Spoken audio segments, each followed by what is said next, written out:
This is VOA News. I'm Marissa Melton. U.S. President Donald Trump is threatening to cut federal funding to California for aid during wildfires. AP correspondent Ben Thomas has the story. Several destructive blazes have burned across California over the past couple weeks, fueled by strong, dry winds. But President Trump is threatening to cut emergency aid to help the state deal with the wildfires. In a tweet, he accuses the state's Democratic governor, Gavin Newsom, of doing a terrible job of forest management, and says he'll offer no more federal help. Newsom replied with his own tweet saying, "You don't believe in climate change, you're excused from this conversation." The state controls just a small percentage of California's forest land. The federal government manages most of it. Ben Thomas, Washington.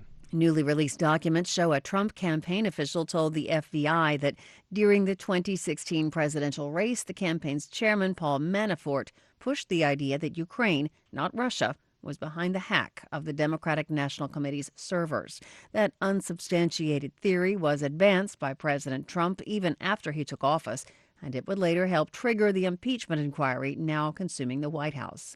Notes from an FBI interview were released Saturday after a lawsuit by BuzzFeed News that led to public access to hundreds of pages of documents from special counsel Robert Mueller's investigation. The Islamic State has claimed responsibility for an attack in northeastern Mali. They killed at least 53 soldiers, the group's news agency reported. It did not cite evidence for that report. Mali's government says the soldiers and one civilian were killed in an attack on an army post in northern Mali. In September, nearly 40 soldiers were killed in two separate jihadist attacks on two military bases. You can find more on this and other stories at voanews.com. You're listening to VOA News. Britain's election campaign heated up Sunday, even before it officially started, with Prime Minister Boris Johnson saying he would apologize to Conservatives for failing to take Britain out of the European Union by October 31st. Appearing on Sky News, Johnson made clear the central platform heading into a general election in December. The difference between this government and any other party is that only this government offers a deal that is ready to go and a way of delivering it immediately in the middle of December, if we're lucky enough to get a majority. Now, of course, it's a big if.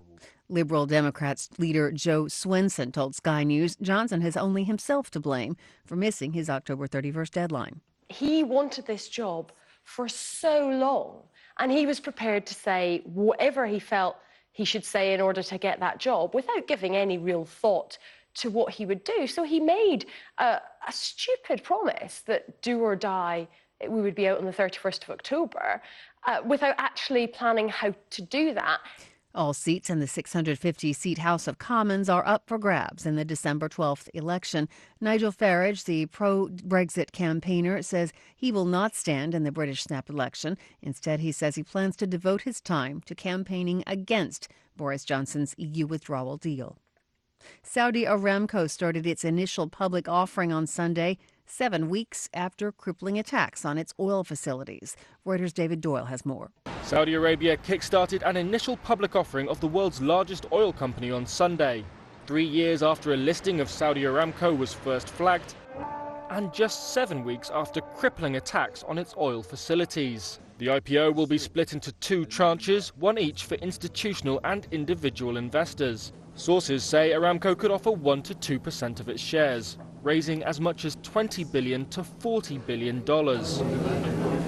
The company is valued by bankers and company insiders at around $1.5 trillion, 50% more than the world's most valuable listed companies, Microsoft and Apple. That's Reuters' David Doyle reporting. Anti-government protesters in Iraq's capital have shut down key roads. Iraq's prime minister is calling on them to reopen. Schools and government offices are also closed in Baghdad and other Iraqi cities on Sunday, the start of the work week in the Muslim-majority country. Demonstrators are demanding change in the country's political system.